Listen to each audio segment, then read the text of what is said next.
one small, almost painless drop of blood. And in return, you would know everything about your body. Your cholesterol, your cancer markers, your heart, your future. All from a pinprick the size of a period at the end of a sentence. For a moment in American history, not a long moment, but a real one, millions of people believed this was possible. Not in 20 years, not in a lab. Right now. Today, at your local Walgreens. They believed it because a 20-something woman from Stanford told them so. Because Fortune magazine put her on its cover. Because the Secretary of Defense sat on her company's board. Because the richest investors in America wrote her checks. Her name was Elizabeth Holmes. Her company was Theranos. And the technology she was selling? It didn't work. It never worked, and almost no one noticed for years. Elizabeth Holmes was born in Washington, D.C. in 1984. She came from an ambitious, educated family. By the time she was a teenager, she told people she wanted to be a billionaire. Not a scientist, not a doctor. A billionaire. At 19, she entered Stanford University. She was studying chemical engineering. She was brilliant. But more than brilliant, she was relentless. Then she went to China. And something changed. She saw how medical testing required needles, hospitals, fear, waiting. She came back with an idea. What if blood testing didn't have to be painful, expensive, or slow? What if everything could be done from a single drop of blood? She dropped out of Stanford and started a company. The company was first called Real-Time Cures. Later, Theranos. The pitch was simple. Blood tests are broken. They are expensive, slow, painful. What if you could test hundreds of diseases from a single drop of blood, in minutes, at home, for a few dollars? It wasn't just a business idea. It was a moral idea, and that made it powerful. Theranos didn't just attract investors. It attracted legends. Former secretaries of state, generals, admirals, national security leaders, George Shultz, Henry Kissinger, James Mattis. These were not naive people. They were experienced, powerful, respected. But none of them had deep expertise in medical diagnostics, and that gap mattered more than anyone realized. Theranos built a machine called Edison, a sleek black box. It promised to analyze blood from a single drop. But there was a problem. The science didn't work at scale. Finger-prick blood behaves differently than venous blood. The results were inconsistent, but the presentation stayed perfect. So belief filled the gap where proof should have been. Inside Theranos labs, reality was different. Tests failed. Results were unreliable. But instead of stopping, the system adapted around the failure. Traditional machines were secretly used. Blood was diluted, and results were still reported as if they came from Edison. Patients never knew. Some employees began to notice problems. They raised concerns. They were ignored, or threatened, or legally pressured. Tyler Schultz, grandson of George Schultz, reported concerns externally. He was followed by private investigators, threatened with lawsuits. Erica Chung also reported concerns. She described a culture where doubt was treated as ignorance, not safety. Silicon Valley runs on a belief system. Visionaries are often misunderstood, so skepticism can feel like failure. This creates a dangerous dynamic. If you question a visionary, you might miss the next revolution. Elizabeth Holmes understood this perfectly and used it. She wore black turtlenecks, lowered her voice, modeled herself after Steve Jobs. She didn't just sell a product. She sold certainty. Theranos raised nearly $1 billion from some of the richest people in the world. Why? Because they trusted the board. They trusted the story. They feared missing out. They were never shown real proof.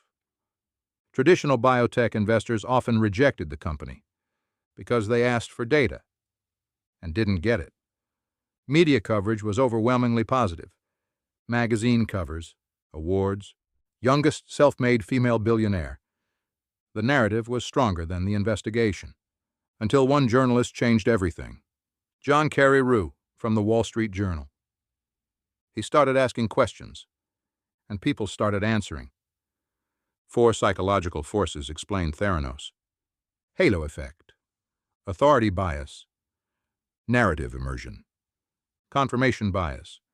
Together, they override skepticism, even in intelligent people, even in experienced investors, even in regulators. Did Elizabeth Holmes know it was fake? The answer is complex. Some evidence suggests belief, some suggest deception. Most likely, a gradual collapse of boundaries between ambition and reality, a system where each small lie made the next one easier. John Carey Rue publishes the first major expose. Theranos responds with denial, but regulators begin investigating. They find serious failures in lab standards, patient safety violations. The system collapses. Elizabeth Holmes is charged with fraud. She testifies. She is convicted on investor fraud charges, acquitted on patient-related charges, sentenced to over 11 years in prison. Patients received false results. Some believed they had diseases they didn't have. Others missed real diagnoses.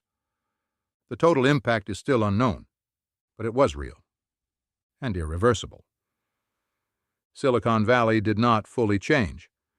Some regulations were tightened. Some due diligence processes became more careful. And for a while there was a clear sense that the system had learned something important, but the deeper structure remained largely the same. Strong narratives still move faster than detailed validation. High-risk investment culture still rewards speed and scale over slow verification. And founder worship, the tendency to treat visionaries as inherently trustworthy, still shapes how companies are judged in their earliest and most fragile stages. What changed after Theranos was not the system itself, but its awareness of vulnerability. People became more cautious in language, more careful in presentation, more selective in what they publicly accept, without proof. But the incentives did not fundamentally shift. Because Theranos was never an external disruption to Silicon Valley. It was an expression of it, taken to an extreme. A case where the usual dynamics of belief, ambition, and storytelling were not broken, but amplified beyond their limits. And when that happens, the system does not always stop itself in time.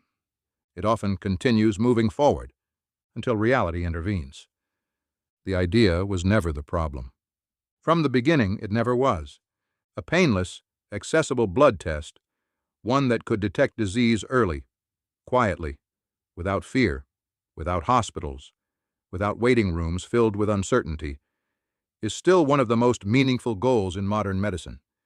It is still being worked on, still being researched, still being slowly, carefully pushed forward by scientists who understand that real progress does not arrive as a breakthrough moment, but as thousands of small, verified steps. Because science does not move the way stories do. It does not move through confidence. It does not move through certainty. It does not move through belief. Science moves through proof. Slowly, carefully, relentlessly.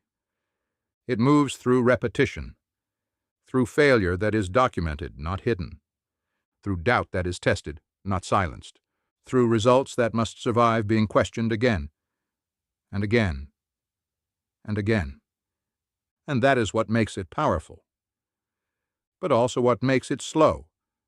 And in a world that moves fast, in a world that rewards speed, vision, and certainty, that slowness can feel like weakness. That is where the tension begins, because the human mind does not naturally prefer uncertainty. It prefers stories that feel complete. It prefers answers that feel immediate. It prefers systems that speak with confidence, even when confidence is not the same as correctness. And this is where the Theranos story becomes larger than one company. It becomes a reflection of something deeper, a conflict between how we want the world to work and how the world actually works. One drop of blood still might one day tell us everything we need to know. That possibility was never fiction. It was always real science waiting to happen. But the difference, the most important difference, is this.